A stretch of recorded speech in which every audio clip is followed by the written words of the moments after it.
नमस्कार.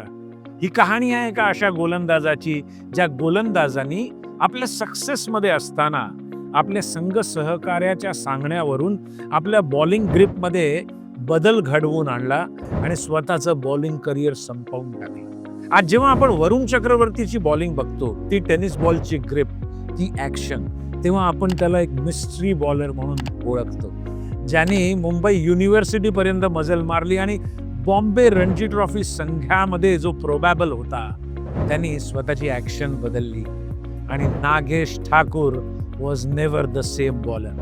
मी आहे टीडी, आपण पाहतात quick singles with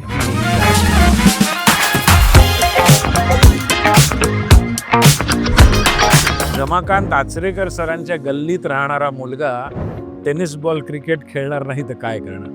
Nagesh Thakur हे रमाकांत आचरेकर सरांना बघून टेनिस बॉल क्रिकेट भरपूर खेळले.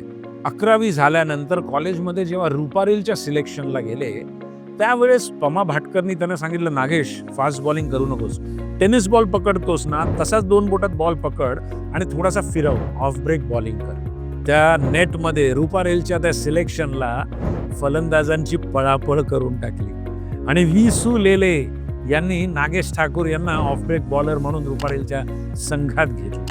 त्याच वेळेस त्यांची प्रॅक्टिस दादर युनियनच्या जवळ चालत असे आणि दादर युनियनचे दिग्गज म्हणजे वासू परांजपे, सुरेश तिगडी, नरेन तामाणे या लोकांना बघून नागेश ठाकूर यांची बॉलिंग अजून बहरली. त्यानंतर सुरेश बांदिवडेकर यांनी नागेश ठाकूर यांना बॉलिंगचं चांगलं डिसिप्लिन सुद्धा शिकवलं. 1971ला एअर इंडियाला जॉबला लागले. एअर इंडियामध्ये सर्क्युलर निघालं. नागेश ठाकूर यांनी ते सर्क्युलर पाहिलं आणि त्यांना तो सामना खेळायचा होता. ते रमेश मांजरेकरकडे गेले. रमेश मांजरेकर म्हणजे द ग्रेट विजय मांजरेकरांचे चुलत भाऊ. विजय मांजरेकरांनी नागेश ठाकूरला शनिवारी शिवाजी पार्क जिमखान्यावरती मॅच खेळायला बोलवलं. नागेश ठाकूर यांनी पहिल्याच सामन्यात द ग्रेट विजय मांजरेकर यांना इम्प्रेस केलं. 3 विकेट्स काढले. सोमवारी विजय मांजरेकर जेव्हा ऑफिसला आले तेव्हा नागेश ठाकूरनं सांगितलं की तुझं किट कुठे आहे, किट घे, CCI वरती जा, बॉम्बेची प्रॅक्टिस चालू आहे. अजित शिंगी बोलतो. अजित वाडेकर त्यावेळेस कर्णधार होते. आणि त्या व्यतिरिक्त अजून एक मोठी गोष्ट त्यांनी सांगितलं, तुला शिवाजी पार्क जिमखान्यासाठी खेळायचं.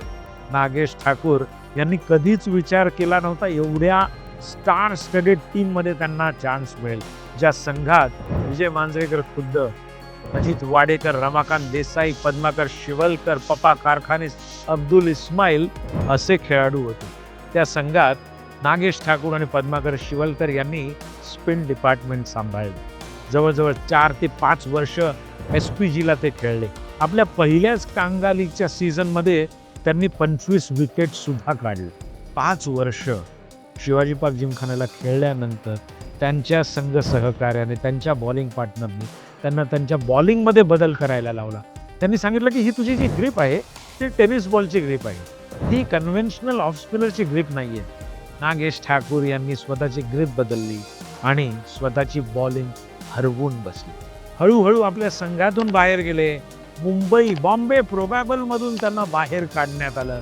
नागेश ठाकूर एकटेच रडत बसायचे की मी माझ्या गोलंदाजीचं काय करून घेतलं. 1980च्या सुमारास त्यांनी थोडंसं आत्मचिंतन केलं आणि त्यांनी हे ठरवलं, जे माझ्याबरोबर घडलं आहे ते मी परत कुठल्याही खेळाडूबरोबर घडू देणार नाही. त्यांनी VS पाटील यांना अप्रोच केलं, कोचिंगचे धडे घेतले आणि 1992 पर्यंत MCA समर कॅम्प्सला त्यांनी कोचिंग केलं. बरेच खेळाडू घडवले. त्यांनी विया कॉलेजला कोचिंग केलं, मुंबई युनिव्हर्सिटीला कोचिंग केलं आणि अगदी मुंबईच्या एज ग्रुप क्रिकेटमध्ये त्यांनी सचिन विनोदला सुद्धा कोचिंग.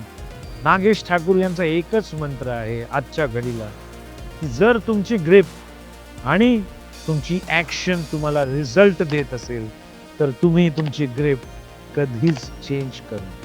तुम्हाला माझा हा एपिसोड कसा वाटला ते नक्की कमेंट बॉक्समध्ये कळवा. And please please please do like, share and subscribe my channel. भेटूया पुढच्या भागात. तोपर्यंत बाय.